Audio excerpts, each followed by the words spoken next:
Good afternoon, everyone. Happy Halloween. My name is Tim Grierson. I am the Senior U.S. Critic for Screen International. It gives me great pleasure this afternoon to moderate this Q&A for Boy Erased. I want to bring two gentlemen to the stage. First, the author of the memoir that this film is based on. Ladies and gentlemen, please welcome Garrard Conley.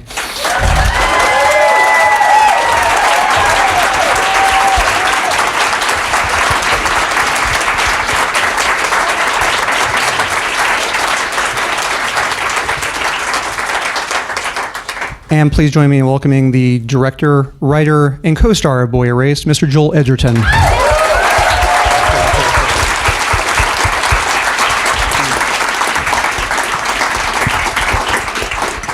So congratulations on the film. I want to actually start with Gerrard, actually, in terms of actually writing the memoir. I have seen interviews where you've talked about the fact that going to the conversion camp kind of opened you up in terms of a love for literature. And I'm curious about the decision to write a memoir, the ambitions, the desires of why you wanted to write about that experience in your life. Yeah, I mean, I wouldn't say it exactly opened me up to learning literature, but it definitely made it so that literature was the thing that saved my life. I mean, my mom saved my life, that's true. But also, right after being in Love in Action, I went right back to college, thankfully. And I was able to really understand a lot of the literature I didn't understand earlier. Like, I'd read The Scarlet Letter in high school, and for obvious reasons, it resonated with me after I read it again in college. And I was like, wow, Hester Prynne, who has to wear that A on her chest as a symbol of shame, it becomes something that's beautiful. And her art, which is, she's an embroideress, and she ends up decorating every hypocrite in that town, and they love it, and they love the designs that she makes. I felt like it was not only a metaphor for the shame turning into something more beautiful in the future, but it was also a metaphor for the artist. You're often undervalued as an artist, and people are still wearing or loving your stuff, but the actual person's like over in a cabin in the corner doing all the work, Before Joel approached you about adapting this, had other producers, studios said, we see a movie in this? So there was only one other potential offer. It was like 2 weeks before Joel approached me. So weird. And my agent said to me, this is an anonymous offer. I can't tell you who it was. I didn't even know people made anonymous offers. And she was like, but I think we're going to be really embarrassed at the premiere. And I don't want to feel really embarrassed. I know you need money and you're a starving artist. And I was like, at that point, I was like, just give me the money, a lifetime. Let's go ahead. Whatever. And I was like depressed for a week. I was like, oh man, I should have just taken that money and written another book. Scored better next time. And then I was rewarded. The universe rewarded me with this man 2 weeks later. I was that anonymous person. And then I thought I better name myself. That was a very smart strategy, Joel, to create this other thing that was out there. And so when you actually came in, they thought, well, this is much better than this anonymous offer. I wasn't the anonymous person, though. Joel, you had directed a previous film, The Gift. And there was an interview that you gave that I thought was really interesting because these two films are very different in certain ways, but I like that you mentioned that they're both about people in really uncomfortable situations, which is a connection I had not thought of.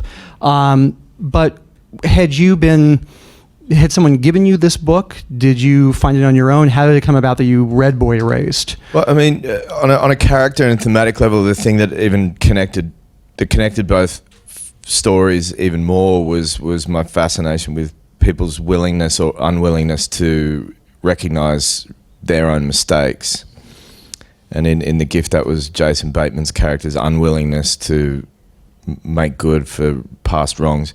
And in this story, it's a more positive and hopeful thing because of the way we can identify with Garrard's parents, particularly his mum, and her ability to go, okay, this action that I did that I thought was helping my son is actually maybe hurtful, and to re-examine that and go even further than that, to not just acknowledge that and ask forgiveness of Garrard, but to look at a bigger picture thing, which is the design of her faith. And I thought that is kind of the same story in terms of, you know, and I keep saying it this way, and I'm repeating myself, but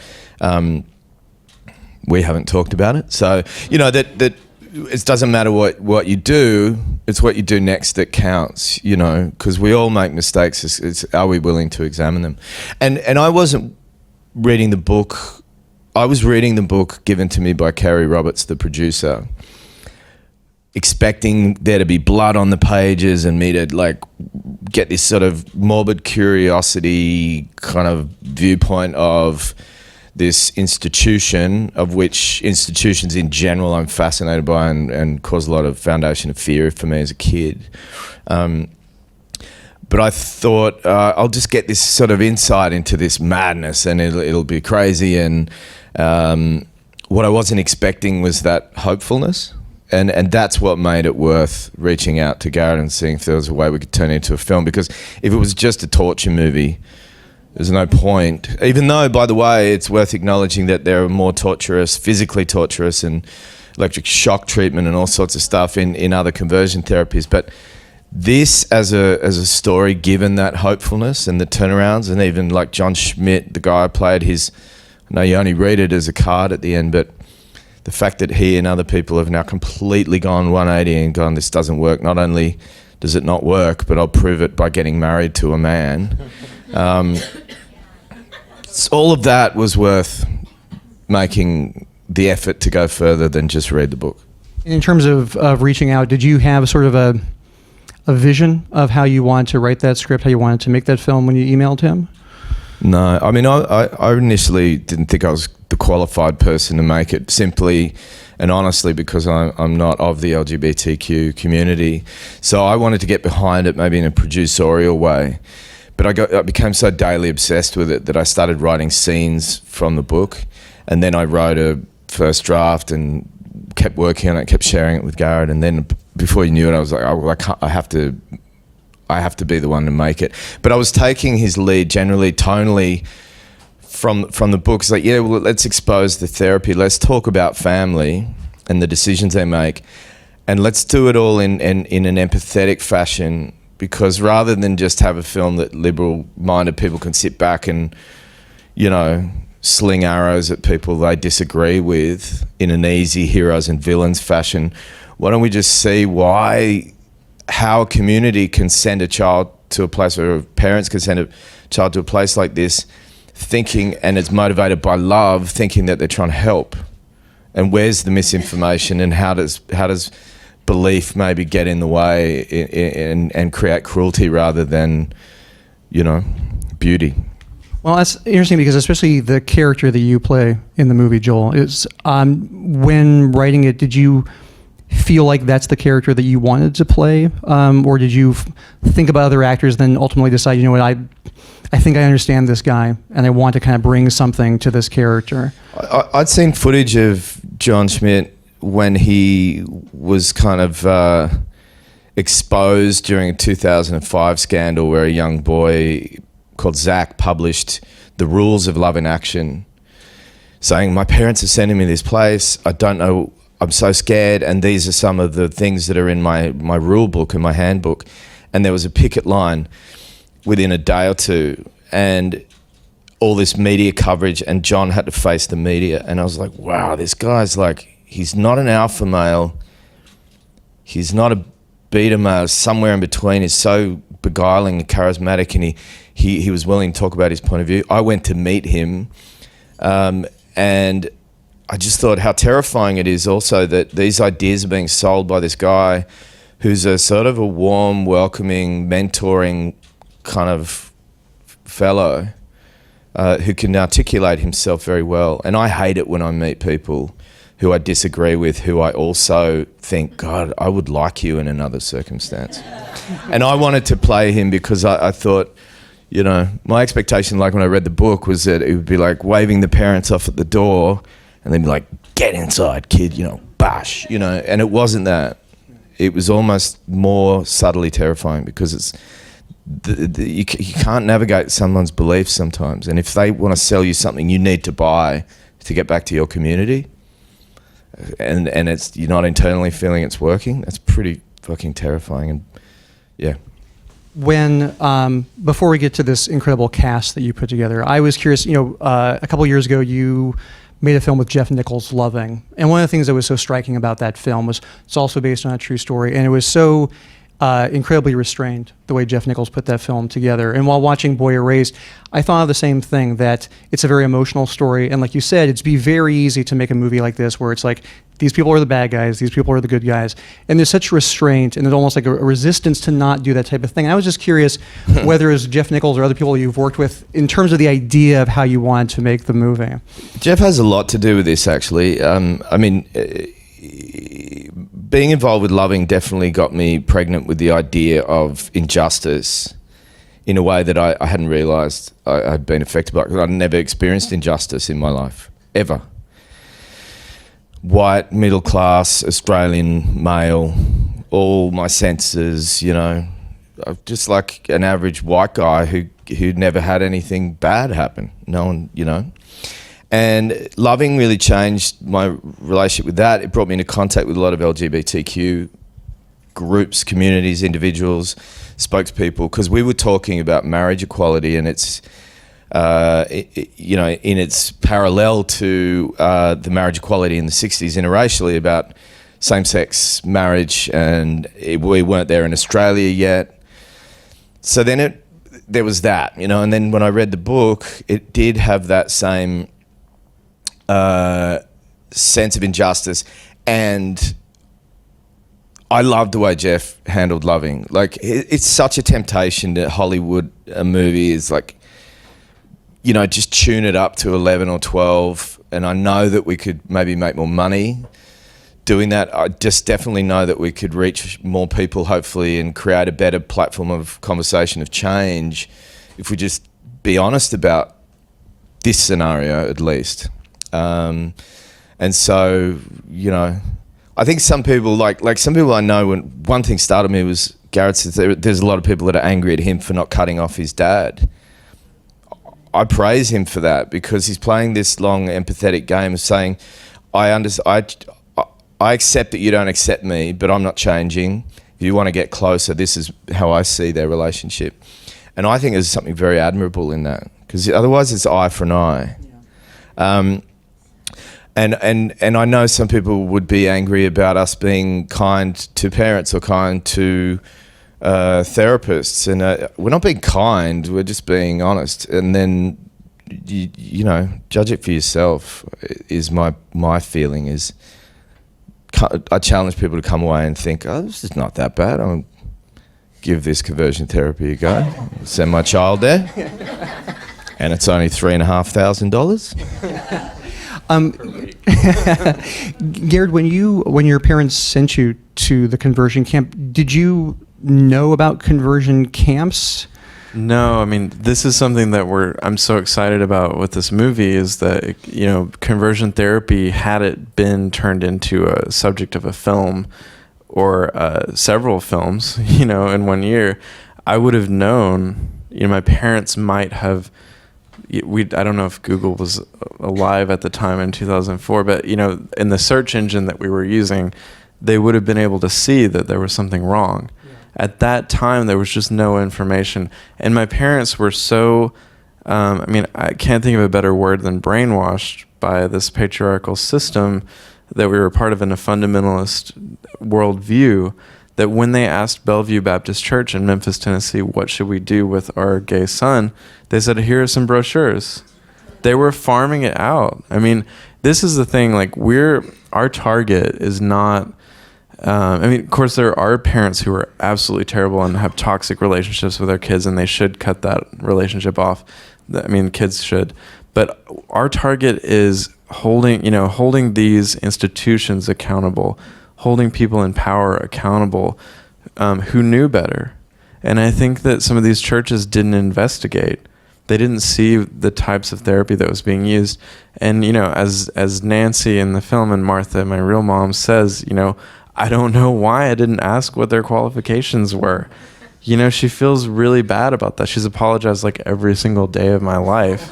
I'm like, Mom, just shut up by now. I've got it.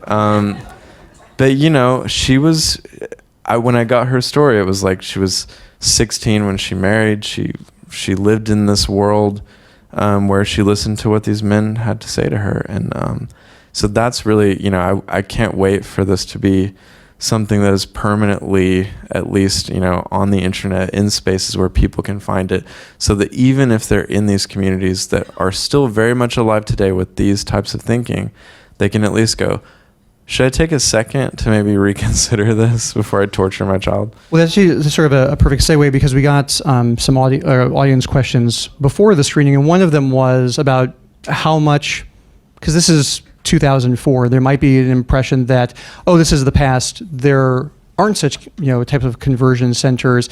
The pins that you gentlemen are both wearing, 50-50, I'm curious about that, and also kind of like the awareness you're trying to spread about the fact that this is not the past. There are these types of camps and centers that are still in existence in America.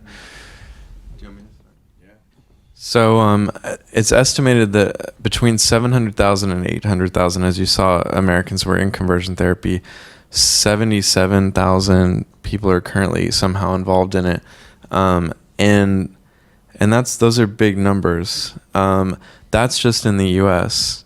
Exodus International, which was Love in Action's like father, they're a group that pretty much exported conversion therapy to over, I think, 100 countries, where a lot of really horrible, negative, bigoted, legislation has been built up around the rhetoric that they exported. So it's hard to trace, actually. It's very hard to trace all of it. But it's happening all over, and pretty much every single city I go to. When I was going for the book, someone would always come up and be like, oh, there's a facility, over in that town, or I went here, or my experience of conversion therapy wasn't in a facility, but it was across from a pastor who told me that I needed to change who I was. Or, in the Catholic Church, sometimes it's like, just ignore your feelings, they're not real. We know how that ends up. But there's like a lot of forms that conversion therapy can take. And we were never, we're never attacking religion or faith around that, because there are many secular versions of this as well. It's not about religion that's doing this, it's about bigotry. But yeah, the 50 bills, do you want to talk about that one? Yeah, the Trevor Project has the... Fix that for you. Oh, yeah. That was symbolism. Country's upside down. Hey, listen, so's mine. There was a report last week that there's a prevalence of conversion therapy in Australia. It was on the news the day I was showing the film there, I think 2 weeks ago. They'd released a report about 10 facilities, at least, that they knew of.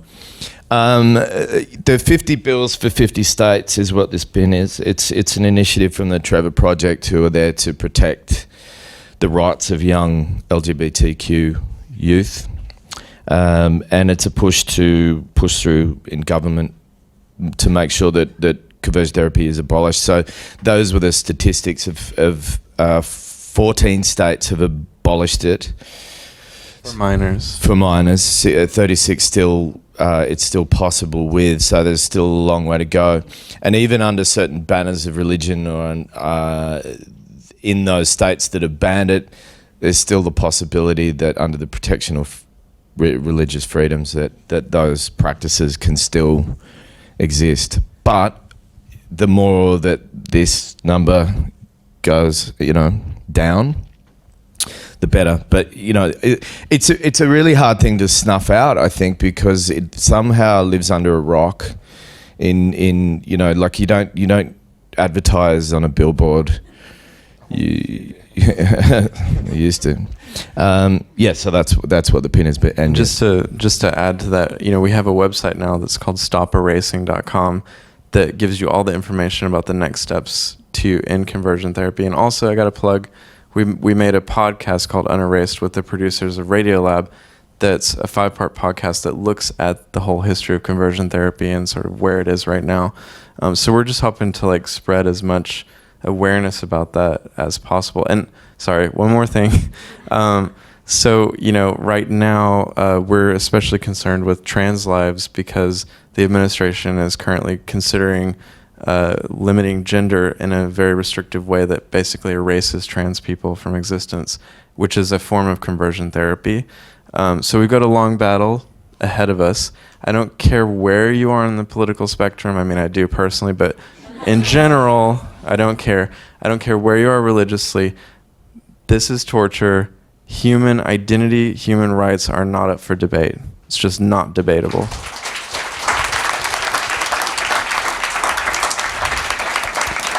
That's very well said. I want to talk about Lucas Hedges. Now, most of us probably first were introduced to Lucas Hedges from Manchester by the Sea, but Joel, you've known him since he was a teenager, a child, in terms of, like, you know his father, and so... Yeah, I worked with Peter Hedges on a movie called The Odd Life of Timothy Green, also shot in Atlanta back in, this was 2012, I think.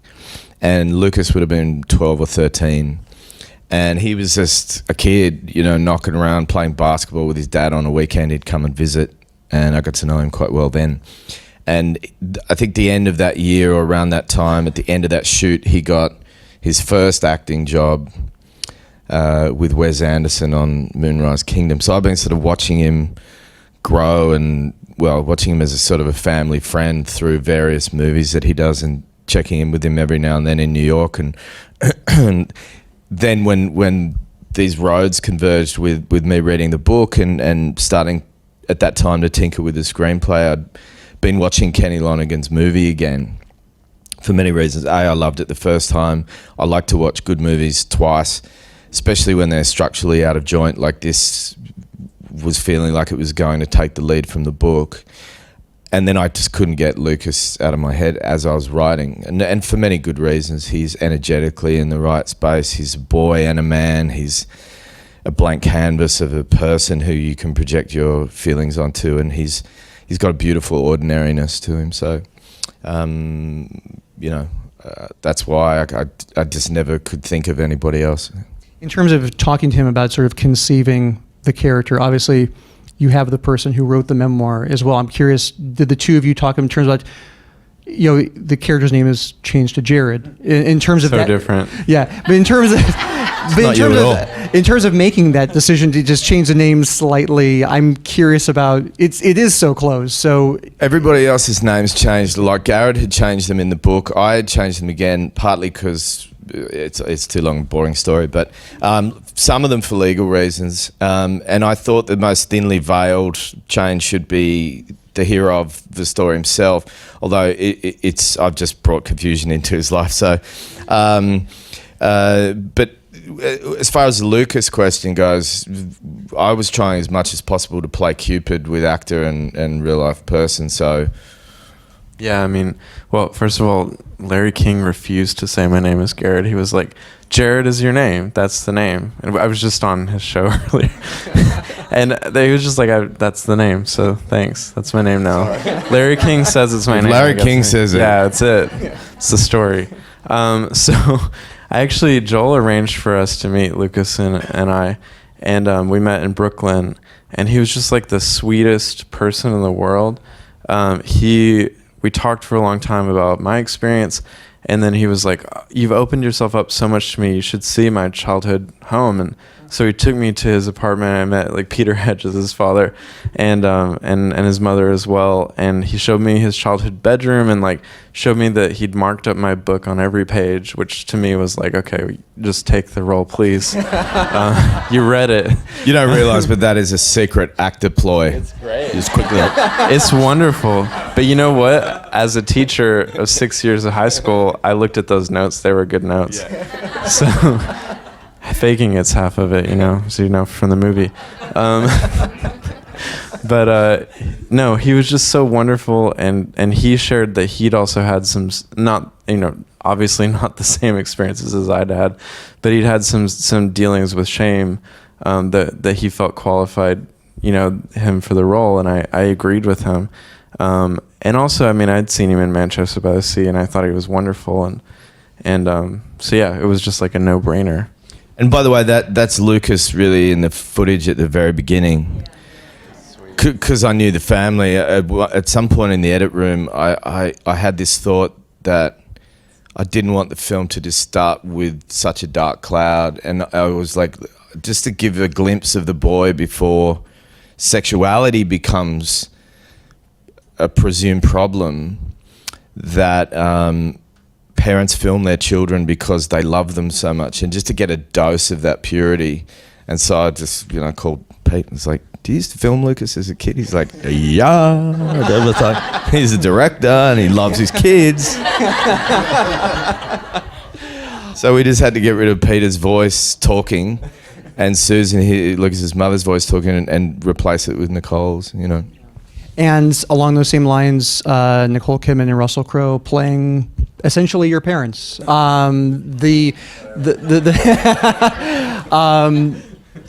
My understanding is that that Nicole and Russell look somewhat like your parents. I keep hearing this. It's actually really uncanny. My dad and Russell look really similar. And actually, the first time I met Russell, he was still in character. He refused to get out of character. I think because he was like playing a joke on me, and he was like dressed as my dad, still with my dad's accent. And he comes up and he goes, "I'm proud of you, son." Hugged me. And I was like, I don't know if I should cry or smile, or I don't. It was a really strange way to meet like a big movie star like that. But yeah, I mean, it's still surreal. My mom is like, well, I think Dad thinks he's the Gladiator, and Mom is like pretty sure she's Nicole Kidman's like star level now. I mean, they were like on the press junket together, and she was stealing the spotlight constantly. You saw like at Toronto, she didn't even let Nicole speak. She just went on. I think she even at one point, we were together and we'd heard that Martha was in another room, and she told a journalist that she had told me it was her idea that Nicole should play her in the movie. I was like, come up with this. I don't know where it came really? They were the people that jumped out of the family photos for me. Obviously, I mean, Nicole's sort of fragility and her porcelain skin, and I'm imagining her with the hair and excesses of jewelry. It's just enough, and that's a percentage of Martha, and Russell, and so I didn't even really know Russell and Nicole that well at all, except to wave to and say hello to, and I'd really just knew about them so much because as an actor wanting to, we all look at people and follow in their footsteps and identify with people's choices, and seeing particularly Russell carve his way to Hollywood and stand on top of the mountain. Of course, as a young actor, I was like, you want to be, it's like, want to be like Mike, want to be like Russell. So it became a little daunting sort of period for me to go, okay, well, now that they've read the script so quickly, because they cared about it too. They're both very, Russell's very paternal and Nicole's very maternal. They read it quickly, they signed on, and then I had to kind of readjust my brain and go, okay, now there's two people that I used to idolise, still do, maybe even more so. I have to be their boss, sort of.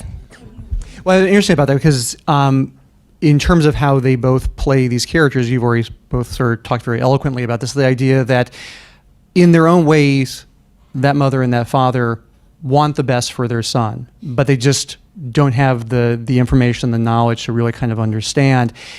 When you talk to Kidman and Crowe, did they sort of understand that kind of from the beginning from the script, or the conversation about how to play these characters who, I mean, the mother is more aware, the father is less aware, the father becomes aware as the movie goes along. In terms of sort of like discussing the arcs of those two characters over the movie, was that part of the conversation? They're both so great at what they do, and the book was such a great lead. Everybody obviously had read the book, and then I was trying to distill what I could from the book and make it the right thing and have that right patience and empathy.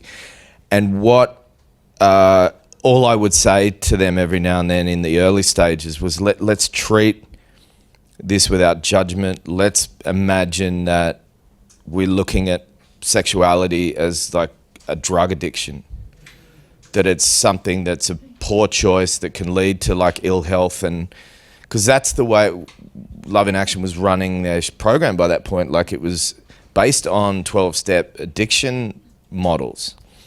So just as a way to sort of, and it was a way for me to connect too, because I've had stuff like that in my life where, you know, I could see drugs as a way to kind of relate to this thing and go, what if that is a choice like drugs? What if there was a way to rehabilitate, and that's coming from a compassionate place, to not prejudge those choices, to see the pain and the compassion involved with potentially rejecting and ostracizing your child, because it's like an intervention.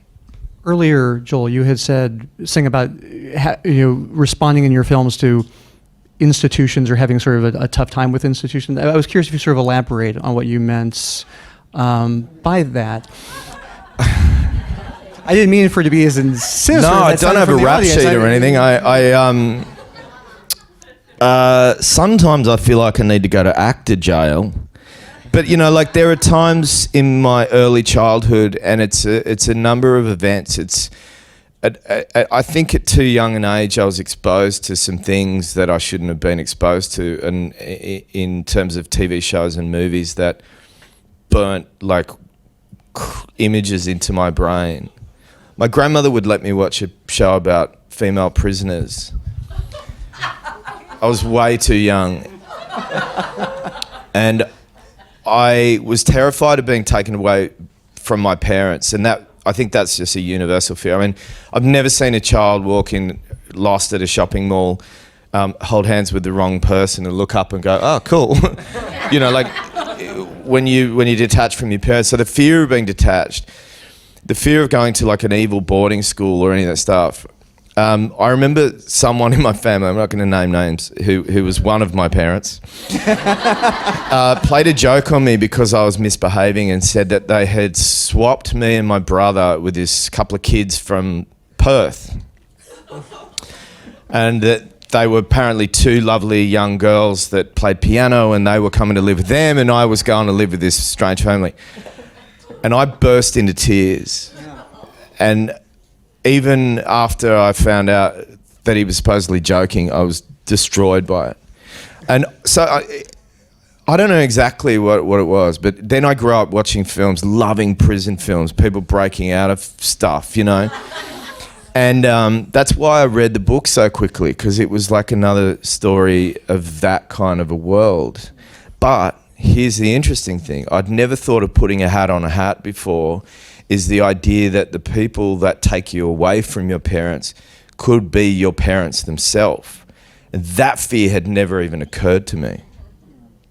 And I think that's one of the most damaging things I could ever imagine, is your parents telling you, your parents they're my heroes, my parents, right? They're everything, my source of information. If they told me there was something wrong with me when I knew I didn't think I'd done anything wrong, I don't know. I just find that would really hurt me a lot. One of the questions that we got from the audience was, you had made shorts before you made The Gift, and now you've made this film. When you were starting out or thinking about directing, were there directors that you talked to that you worked with and said, I'm thinking about directing, what advice do you have? Did people give you advice that you've now kind of leaned on when you've made your own work? It's funny, I've worked with some really, what I think are wonderful directors, and when you ask them for advice, they tell you really silly little things that are very helpful, like change your shoes at lunchtime. And you're like, well, it's not really what I was looking for. You know what I mean? Like, how do I make a great movie? You know, just change your shoes at lunchtime. Like, thanks. It's true though, because it gives your feet a holiday. And it is actually great advice. I've just taken advice by watching people do things what I think in a way that's effective, however they talk to actors, how they talk to crew. I often ask why people are using certain lenses and why. I try not to be too intrusive. And I've had great advice along the way from people just in conversations that I've gotten a chance to hang out with. I've had the pleasure and luxury of being on many, many, many sets, and you just can't help but. I just can't help but learn from other actors and other directors and other people, and it's about the craft and about conduct, the two big things that I find are all worth learning about. So yeah, and people like Jeff and Catherine Bigelow, and just kind of looking, observing, and taking, stealing, robbing. Well, I think that's actually a great point that you bring up, because I think a lot of times when that question is asked, it's more about, I think that people assume the answer is more of a craft question as opposed to how do you run that set? You know, and that I think is not as talked about as much in terms of what a director does. You know, in terms of how they sort of conduct. Like I remember just watching Baz Luhrmann and just going, all right, he is the most. He has the highest level of appreciation for every single person that's on his set. I was like, that's a wonderful trait in human life, but in the microcosm of a set, if someone would hand him a prop and he'd look at it like he's looking at like a masterpiece, and he's like, thank you so much, thank you, you know, whoever it is. Just little things like that, you know. Catherine Bigelow saying that she hires the best people and gets out of their way. Like why tell a great craftsman how to do their job? Like create a posse, get your A team together and all do the mission equally. Don't just think because you're the director you have to parent every single person and diminish what they can provide. Stuff like that. I mean, there's so many wonderful lessons in everybody. Garrett, I'm curious, you know, you write the memoir, and you know, you do a book tour for it, you do a lot of interviews for it. Now there's a movie of it, and you're doing more interviews. Is the process or the reaction for you different the second time? I mean, obviously Joel directed this movie, but at the same time you're still out here sort of talking about it. How is it different this time than the first time? Yeah, I mean, well, first of all, writers are greatly ignored often, and so, you know, it was like fun when I would go to an event and there would be like 15 people that showed up. I was like, yay, 15 people, thank you, buy my book please. And I got like good, like, you know, local NPR, and I loved all that stuff. It was like the best. Book crowds are wonderful, but this, you know, it's been so great to have been fighting this fight for so long, even before I wrote the book, to try to get this information out there. And now, you know, like pretty much every mainstream media outlet is interested in talking to me for the first time. And it's so great to finally be able to spread this message in a new way. Yeah, it's been really overwhelming. But like when Joel and I are together, it always works a little better because I can just sort of like let Joel do his thing. And then when he's tired, I'll do my thing. And it just makes it so much easier.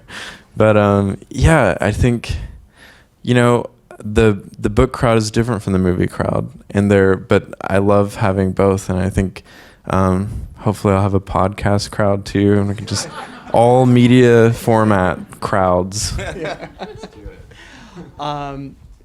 Joel, another thing that someone asked in the audience is, you know, now that you've made a couple of features and you wrote this script, in terms of acting, writing, and directing, is there one thing that feels more fulfilling at this point in your career?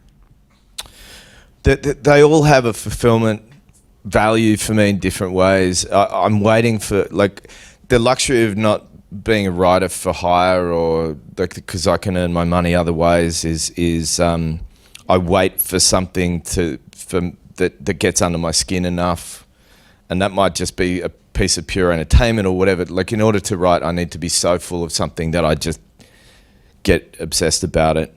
And I love that period of time because it's a way of escaping from everything else in life. I feel sorry for all the people that are close to me when those moments happen, because I do block everything out.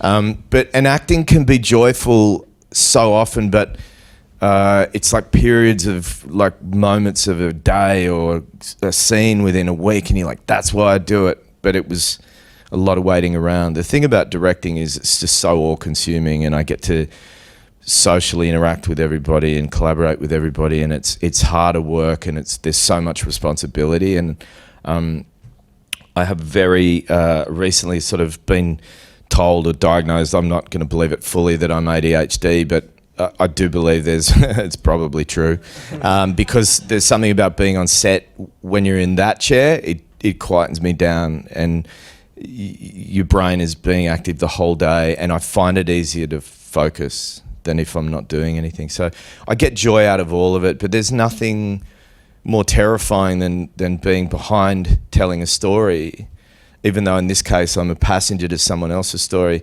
That responsibility is terrifying, and I believe that good art or good stories need that element of fear in order to even bother telling them. I think it's good to have a bit of scare in you each time you walk through any door. Would you, conceive of directing something that you didn't also star in? Oh yeah. I don't know if I could start. I don't know if I could be in front of the camera and behind the camera on every day of a shoot. I don't know.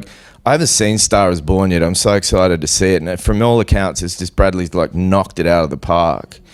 And yet he did what Ben had done, Ben Affleck, which I also kind of was like, how does he do that? Star in a movie and direct it. I like doing it where I'm a quarter of the schedule I'm in front, and the rest of it I can relax. Well, not relax, but relax into one thing. And I've definitely developed some things that I wouldn't be involved at all in front of the camera for sure. It's about whether I connect with the. It's not like I'm only going to direct something if there's a role in it for me or something. So anything's possible. Thank you both very much for being here. Congratulations on the movie. Thank you all. Thank you. Thank you so much. Thank you.